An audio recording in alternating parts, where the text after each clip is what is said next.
What is up, everybody? So day 5 of Packers training camp is in the books.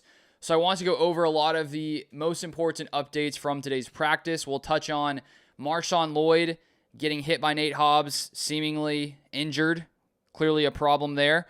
We'll touch on Elgton Jenkins. He had some words about his contract situation with the Packers, sort of clears things up. And then a lot of other things that happened today at Packers practice. If you have not subscribed and you want Packers content, feel free to subscribe. First off, here we start with Andy Herman, who shares the starters from today's practice: Jordan Love, Josh Jacobs, Kraft and Fitzpatrick at tight end, Reed and Dobbs at wide receiver. Yesterday, Golden was one of the first receivers there. Today, it's Reed instead. Then on the offensive line, you have Walker, Morgan, Ryan, Monk, and Tom. And before this, also according to Andy Herman, they were doing walkthroughs. They did have Aaron Banks at left guard and Elgton Jenkins at center. And the odds are that that's going to be the left guard center situation once the season starts. Both of those guys have dealt with some injuries, and it looks like they should be fine the next couple weeks, I would assume. And so that's great news. You assume now week 1 that those guys should be healthy, and that's just great to see them getting back. Then we have on the defensive side, Gary, White, Clark, Lucas Van Ness, which has been the same D-line pretty much every single day. Then still with Quay Walker not out there, we have Simmons, McDuffie, Cooper at linebacker, Nixon and Hobbs at corner, and then Bullard and McKinney at safety.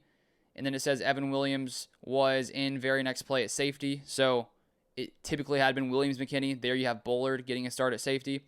And then for Matt Schneidman, Savion Williams is doing 11 on 11 with the ones.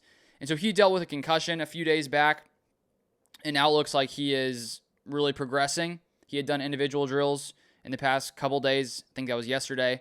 And today he's doing 11 on 11. So it's great to see rookie third rounder getting some opportunities here. And then from Aaron Nagler, who says, Hobbs goes low on Lloyd on an outside pitch. Good stick, but definitely not what you like to see in practice. Tom gets in Hobbs' face a bit. Lloyd is limping as he gets up with the training staff. So one day after we hear from Matt LaFleur, basically saying that Hobbs needs to tone it down a little bit at practice when it comes to his physicality, you have a hit here where Marshon Lloyd, who unfortunately dealt with so many injuries last year, seems to go down with some kind of injury here from a hit by Nate Hobbs. And the fact that Tom gets in Hobbs' face, I think, shows that clearly Tom seemingly believed that maybe wasn't something that Hobbs should have done here. And I think that on the one hand, you like that Hobbs is an aggressive player. You like that he's physical. Matt LaFleur said that's one of the reasons the Packers wanted to bring him in. But on the other hand, you don't want to see your own guys, your own teammates getting hurt. And so I think there has to be that balance. And unfortunately, Lloyd, suffered there from that hit. And then on the same hit here from Andy Herman, who says, Hobbs def went low and brought Lloyd down. Hobbs has not been back in since. He's along the sidelines with his helmet still. We'll see if he gets in again. Love has a conversation with him a few plays later to the side. Then from Rob Domofsky, who says, Matt LaFleur said Elgton Jenkins is coming off the non-football injury list today and will do some individual work. I shared that in a recent video earlier today, and so Jenkins is back at practice. And let me just read as well the quote from right after practice. This is from Matt Schneidman. It says here, Elgton Jenkins said he for sure thought about financial implications of moving from left guard to center at one point, but isn't anymore. Focused on being able to perform for the team. Jenkins said he missed OTAs because of a family matter, not because of his contract. So previously, Jenkins was thinking about those financial implications for the future. That report came out maybe about 2 or so months ago. But now it looks like he's totally past that. He's ready to come in and play. So that's great to hear, because before it was tough to tell what was going on and how firm he was on wanting those, whatever reworking of the contract he thought was best for him. And at some point, it's like you don't exactly know what he's thinking. And some guys will go as far to sit out camps, sit out practices to use leverage. And here it looks like Jenkins is coming back. So that's a great thing for the Packers, just because when you have your center coming in, a guy that the Packers really need this season, it looks like there's not going to be any problems there. So that is awesome to hear. And now going back to Packers practice, we have from Marquess Eversole, who says, love a little high to Golden over the middle. off his outstretched hands and picked off by Nate Hobbs. Timing just off there. And I feel like for Matthew Golden, he's made a lot of nice plays so far through Packers camp. And we have to remember, it is still very, very early on. Jordan Love and Matthew Golden are still building that chemistry with each other.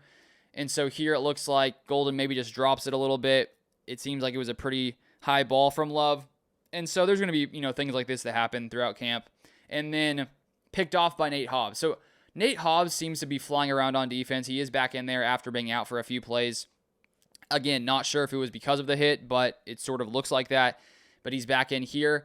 And I think for this Packers defense, they were very physical last year with Jeff Hafley. It did feel like, in my mind, there was a lot more intensity defensively than previously with Joe Barry being the DC for a couple of years before that. And so that's something you love to see, is guys flying around making plays. And it seems like once the season starts, Nate Hobbs is going to be a tough guy, and I think you want that toughness on defense. And so there you have Nate Hobbs getting a pick. And then here from Andy Herman, who says Nazir Stackhouse stacked the line of scrimmage to hold up Wilson at the line. He bounced outside, but Simmons was there to clean up. Willis to Hicks over the middle for a nice pickup on a great hands catch. And so that's back-to-back days where we have these reporters sharing Nazir Stackhouse making some plays, undrafted player from Georgia. And so maybe he has a chance to make this roster if he keeps making these types of plays.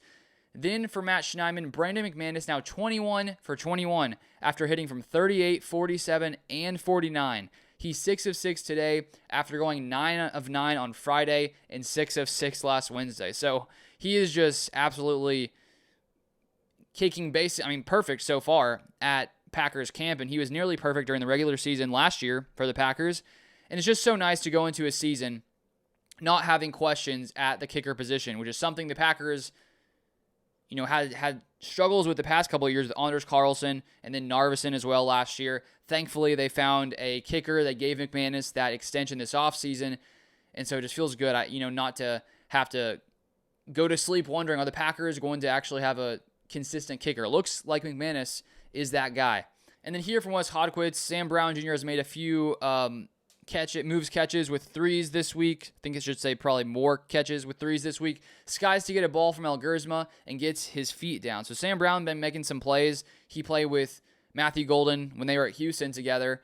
He's an undrafted guy, and so we all know the competition is pretty tough in this Packers wide receiver room. But when you keep making plays, you have a chance to push yourself up the depth chart there. And then Ryan Wood, Malik Heath made tremendous adjustment on back shoulder throw from Malik Willis for a 26-yard catch, putting Packers second offense in position for a 29-yard field goal for Brandon McManus. Tight coverage from Bo Melton, just a terrific grab. Heath was down after the play, looked like he fell on the football. And then I feel like I've seen multiple times these reporters mentioning tight coverage from Bo Melton, which isn't necessarily surprising considering how fast he is as he was as a receiver. And so it seems like he's playing pretty solid football overall, just consistently. It looks like he's having tight coverage on these receivers. But here, Malik Heath just makes a great grab. And then later on, it did come out, I believe it was from Ryan Wood, later shared that it was just Wicks said he just got the air knocked out of him. Or not Wicks, sorry. Malik Heath was sharing that he just got the wind knocked out of him there. And then here we have from Wes Hodwitz, who says 3 love passes to Reed for 37 yards. Including a 23-yarder down the seam, sets up a 43-yard McManus field goal to end the one's 2-minute and today's practice. And Matt Schneidman says, through 3 kicking practices, Brandon McManus is 23 of 23 after adding makes from 36 and 43 to win 2-minute drills for starting and backup offense. So McManus' streak continues here at Packers training camp. And so those are all the updates from today. If you want more Packers content, feel free to subscribe, turn on the notifications. You can also follow me on Twitter at LukeBeller3 for more Packers content. That's all for today, and I'll see you guys next time.